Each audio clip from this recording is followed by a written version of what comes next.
Setelah naik daun dalam 4 balapan pertamanya bersama Williams, Franco Colapinto mulai sedikit meredup setelah alami berbagai rangkaian insiden. Penampilan impresifnya dengan koleksi 4 poin meski tampil dadakan untuk gantikan Logan Sargeant memang berhasil menarik perhatian dari Red Bull dan Alpine untuk merekrutnya musim depan. Namun peluang itu semakin menipis setelah performa Colapinto menurun dengan beberapa insiden belakangan ini. Seperti yang kita tahu, Colapinto resmi gantikan Logan Sargeant sejak GP Italia dan secara tidak terduga bisa langsung tampil cepat dengan koleksi poin perdananya dengan finish di posisi ke-8 di GP Baku dan finish di posisi 10 pada GP Amerika. Bagi seorang rookie dengan pengalaman yang sangat minim, capaian 5 poin adalah prestasi yang cukup luar biasa dan merupakan tanda jika Colapinto memang memiliki bakat yang bagus dengan adaptasinya yang cepat. Belum lagi mengingat dia adalah orang Argentina yang membawa basis fans yang sangat besar, serta keuntungan komersial dari Amerika Selatan membuat prospek Colapinto begitu menjanjikan. Red Bull dan Alpine menjadi dua tim yang menunjukkan ketertarikan untuk merekrut pembalap 21 tahun tersebut. Red Bull sedang mencari pembalap untuk mengisi salah satu kursi di tim satelitnya, Racing Bulls, mengingat salah satu pembalapnya di sana akan dinaikkan untuk gantikan Sergio Perez. Sementara Alpine ingin menjadikan Colapinto sebagai pembalap opsi alternatif untuk 2025, meskipun mereka sudah mengikat kontrak bersama Jack Doohan. Flavio Briatore masih membuka opsi untuk mengganti Doohan dengan Colapinto karena dia sangat tertarik dengan bakat yang dimiliki pembalap produk Akademi Williams itu.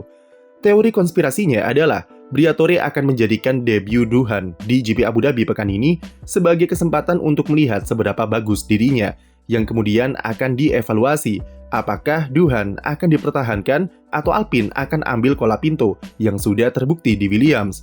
Hal itu mengingat Alpine memiliki opsi untuk memutus kontrak dari Jack Doohan karena ada klausul performa di dalamnya. Apalagi Flavio Briatore tidaklah asing lagi dengan hal semacam ini karena dia pernah memutus kontrak pembalapnya sendiri di Benetton demi membajak Michael Schumacher setelah debutnya di Jordan pada musim 91. Gosip memasuki puncak panas-panasnya pada GP Meksiko dan GP Brazil, di mana Christian Horner sempat tertangkap kamera mampir ngopi di Hospitality Williams. Tetapi ketertarikan itu perlahan mulai surut, terutama setelah rangkaian insiden dialami oleh Colapinto akhir-akhir ini.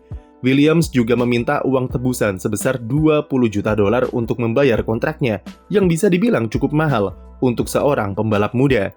Hal itu untuk mengcover sponsor-sponsor Amerika Latin yang tentu akan ikut pindah bersama Colapinto jika dia pindah ke tim lain.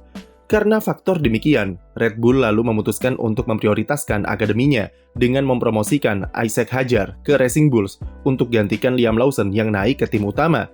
Sementara Alpine masih menjaga negosiasi dengan Colapinto, meski sepertinya akan memilih untuk bertahan dengan kontrak Jack Doohan. Colapinto setelah tampil impresif dengan kemas 5 poin dalam 5 balapan pertamanya mulai alami penurunan performa semenjak GP Brazil. Di tengah guyuran hujan, dia buat 2 kali kesalahan yang semuanya berujung pada insiden. Kesalahan pertama ia buat pada sesi kualifikasi, di mana ia melintir ketika melaju di tikungan ketiga dan menghantam tembok. Mobilnya alami kerusakan dan sempat diragukan bisa ikut balapan pada siang harinya. Namun, berkat kerja keras tim, Colapinto akhirnya bisa ikut race pada detik-detik terakhir. Tapi ujungnya sia-sia, karena Colapinto kembali alami insiden di pertengahan balapan dengan menabrak tembok dengan cukup keras di lurusan start-finish.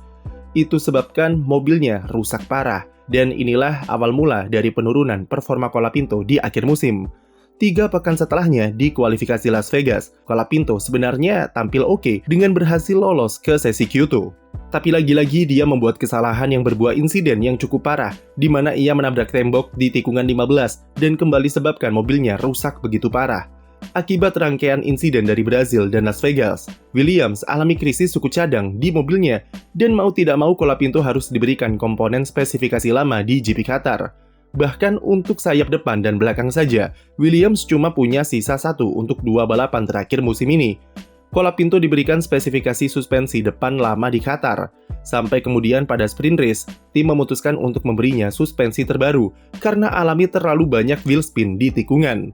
Tapi itu tidak banyak membantu karena hampir 60% komponen mobil yang dipakai Colapinto adalah spesifikasi gado-gado karena kurangnya suku cadang dan menyebabkannya sangat sulit untuk diberikan settingan yang pas.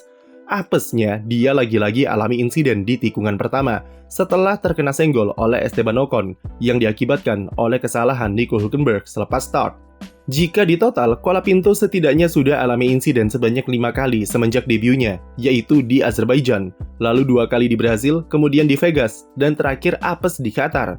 5 insiden itu sudah membuat Williams merogoh kocek sebesar 2,8 juta dolar untuk biaya reparasi yang merupakan biaya ke-6 termahal dari semua pembalap musim ini. Colapinto hanya berjarak 200 ribu dolar dari total biaya yang dihabiskan untuk memperbaiki mobil Logan Sargeant. Cukup logis jika dengan berbagai insiden yang dia buat, akhirnya Red Bull dan Alpine mundur secara perlahan dari meja negosiasi karena cukup beresiko di era budget cap untuk memiliki insiden sebanyak dan semahal itu. Tapi di saat yang sama, kembali lagi ke status Colapinto yang masih rookie dengan pengalaman yang cukup minim, di mana dia saja baru lakoni 8 balapan di F1. Kesalahan-kesalahan yang ia buat meskipun sangat merugikan Williams, tapi masih bisa dibilang cukup wajar sebagai pembalap debutan. Terutama 2 kali crash di Brasil, itu adalah pertama kalinya dia berkesempatan mengemudikan mobil F1 ketika kondisi hujan. Situasi Colapinto juga sulit karena dengan statusnya sebagai hot prospect, dia jadi terlalu memaksakan diri supaya tampil bagus demi kursi musim depan yang berujung ke kesalahan seperti di Las Vegas. Ini adalah resiko yang sudah kami bilang di awal-awal Colapinto debut. Jika tujuan Williams adalah untuk mengurangi jumlah insiden yang sebelumnya dilakukan oleh Logan Sargeant, maka mereka tidak akan mendapatkan itu dari Colapinto.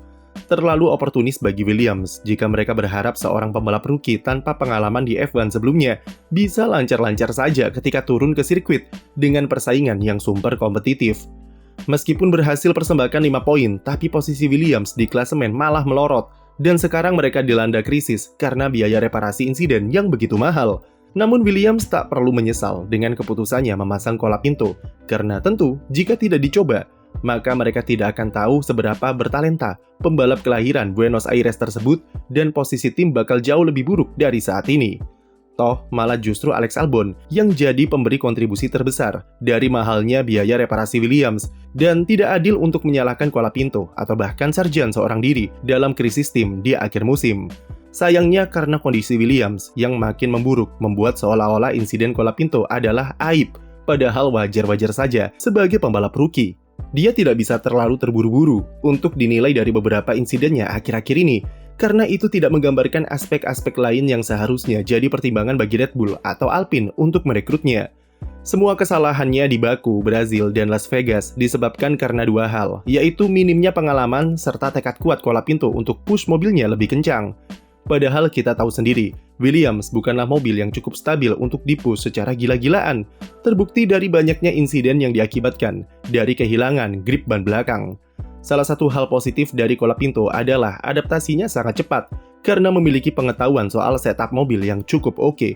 Bahkan, Alex Albon saja sampai mengikuti settingan dari rekan setimnya di GP Meksiko untuk mengatasi kelemahan di tikungan lambat.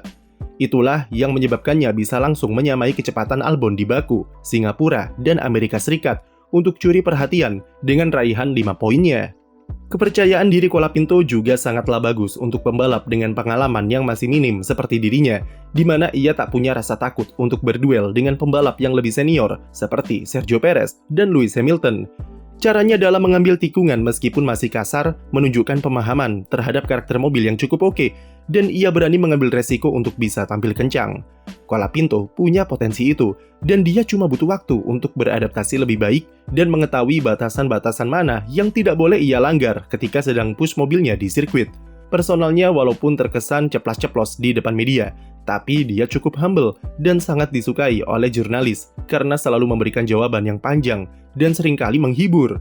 Colapinto membawa energi positif di dalam tim, dan itu sebanding dengan kecepatan yang ia tunjukkan di sirkuit.